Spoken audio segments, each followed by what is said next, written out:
Yo, what is up guys, and welcome back to another episode of Slice of Shonen. I am your host, The Cloudy Crow, and today we'll be reacting to Higurashi When They Cry, episode 18. And in the last episode, we have finally gotten some answers as to what the heck was going on, but there's still, of course, a lot more that we need to learn. So, of course, I guess let's just address this right now, because I know there were a lot of people in the comment section of last episode saying that like newcomers were being spoiled for the original season, and I guess a lot of people just weren't really happy. A lot of people suggested that I actually drop the series right now and like go back and watch through all of the original and then come back to this. And so I just thought I'd take some time to give my, I guess, answer as to like how I feel about last episode and how I feel about this season currently. So of course, going into this, I had no idea that this was a sequel. I've heard of the When They Cry series, but when I first heard about this Go season, I heard of it by the name Higurashi no Naku Koro ni.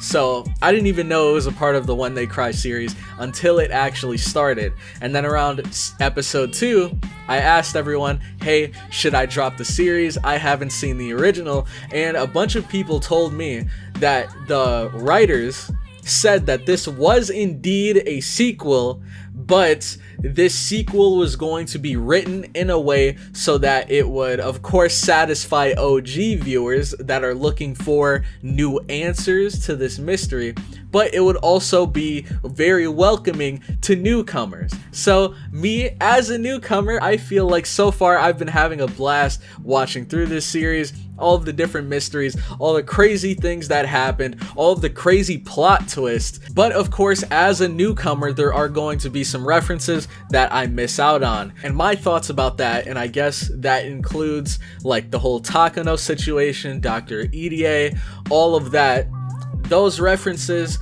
to season 1, I just see that as kind of like bonus content that kind of rewards OG viewers for having stuck along the series for this long, all the way from the original to now. It's kind of like a little bonus for OG viewers to enjoy. So at that part of the episode, I didn't quite understand, but I was perfectly fine with it because I just knew in the back of my head, like, okay, this is stuff for OG viewers. This wasn't meant for me as a newcomer. But I do appreciate the heck out of you few that went into the comment section and did explain that for me. I appreciate that. But we did see a scene where Rika, of course, was back inside of the shed, and she remembered Han Yu's words where she said that this like specific ritual blade had the power to kill loopers. And then this got her thinking that of course there might be a second looper out here, and the first suspect, the prime suspect for that, was Satoko. So she set up this sort of trap where she got Satoko to kind of, I guess, give herself away by knowing what was inside of the box before Rika ever having revealed what was in the box. Only Rika and the looper could have known what was in the box because they were there in that other timeline to see. So she found out, and then Satoko pulled out a gun. We see the glowing red eyes. I don't know what that means, but I'm guessing it has something to do with her being able to loop. And that is exactly where the episode ends. So, if you guys are excited for the episode, make sure to leave a like. It would help me and the video out so much more than you might think. So if you could take the time to do that real quick, I would very much appreciate it. And also consider subscribing to the channel for more weekly Higurashi reactions. But with that all out of the way, let's get right into this episode.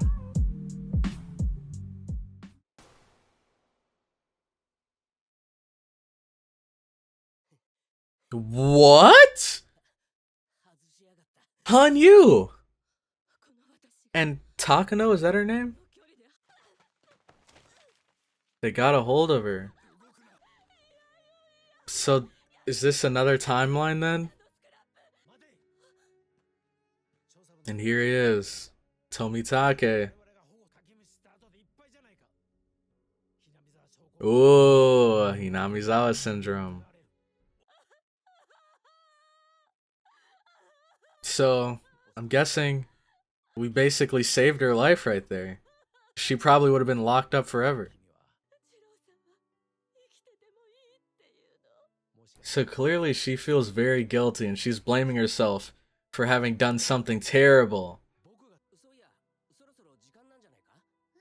Oh god. Every time I hear that, I know something bad's gonna happen.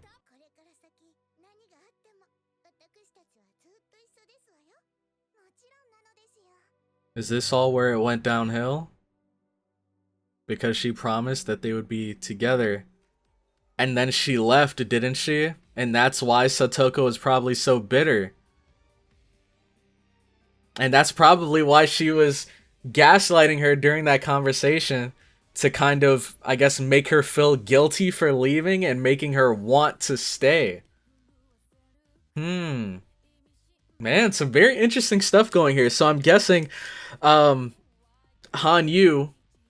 that girl that we saw there, this must be a timeline from the past, from way, way back. Probably before Rika started looping. So it seems like what they're doing now is kind of like giving answers, and it's kind of like, I guess, me and other newcomers' jobs to figure out what the questions to those answers are. Like, we know that Miyoko feels very guilty about what she did here, but what did she do is kind of the question that we have to figure out now. Let's get into this, man. Back to reality. So are we going into Satoko's story now? On top of that, Satoko looked a bit older there. Like, her hair was a bit longer. And Rika does look a bit older too. Is this them when they're around Mion's age? Like, they've grown up? Dang! Oh my gosh! Rena, can you cook for me, please? Okay. Not this again. Look, you can't let your guard down. Come on, Keiichi, what did she just tell you? Man. Oh! Yeah, I was about to say, did Mion graduate then, maybe? Yeah. Wow. Alright. Oh, concentration. I haven't played that game in forever.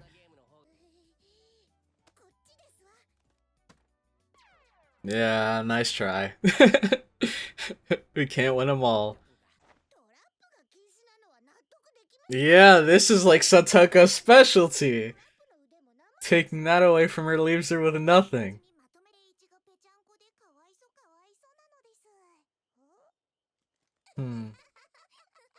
This is so wholesome, dude. It's really heartbreaking knowing what's happened to their friendship now.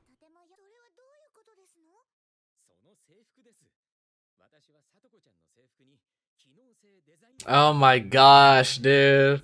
Calm down. We don't have time for this.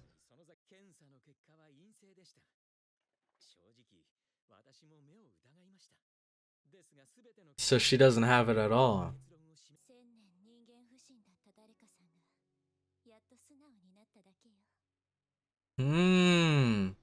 So is this... Wait, no. So I think that right there shows... No. I'm so confused. I think I... Okay. I'll explain my thoughts towards the end. I don't want to miss anything.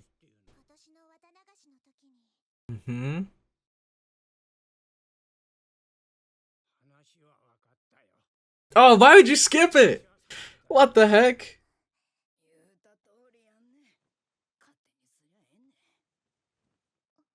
Man, she never wants to cooperate.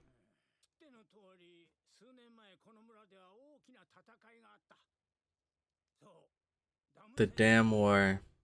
It all comes back to it.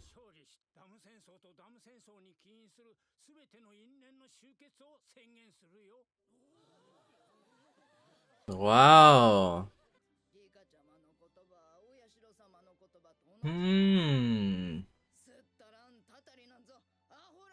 Ain't nothing but poppycock. Wow, so they said that like all the people that were tied in with the war, they said they can all be expunged. Is that what they said? So does that mean no one will like hold ill will towards the Hojo family anymore? Okinomiya. Are we gonna visit Mion while we're there? Oh,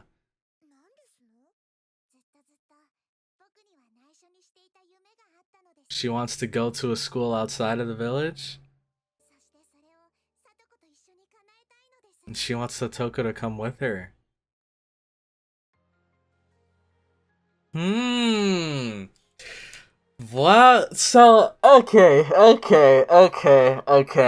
We have a lot of stuff to digest here. So maybe, did I interpret that situation wrong? I'm still... Okay, I need to go back and look, because I know someone posted and explained what Hinamizawa syndrome was, and I remember reading through it, but I think I've forgotten. So I'm gonna need to go back and read through that again and see. Cause, so like we know the whole cursing situation is fake.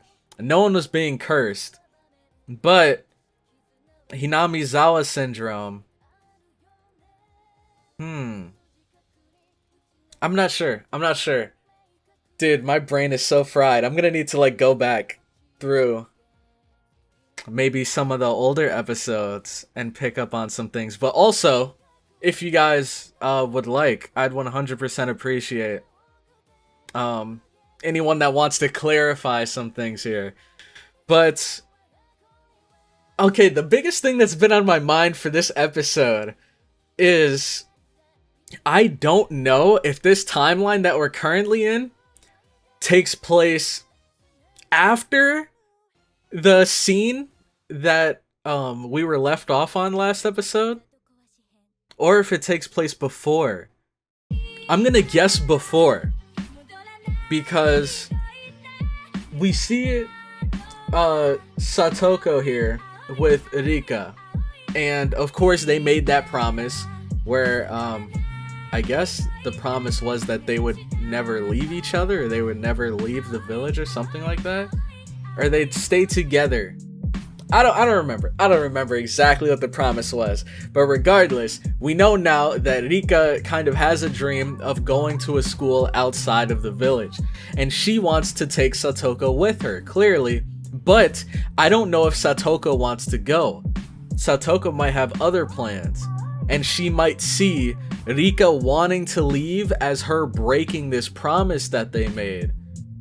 And then that could lead to the reason why Satoko was like, I guess, punishing Rika.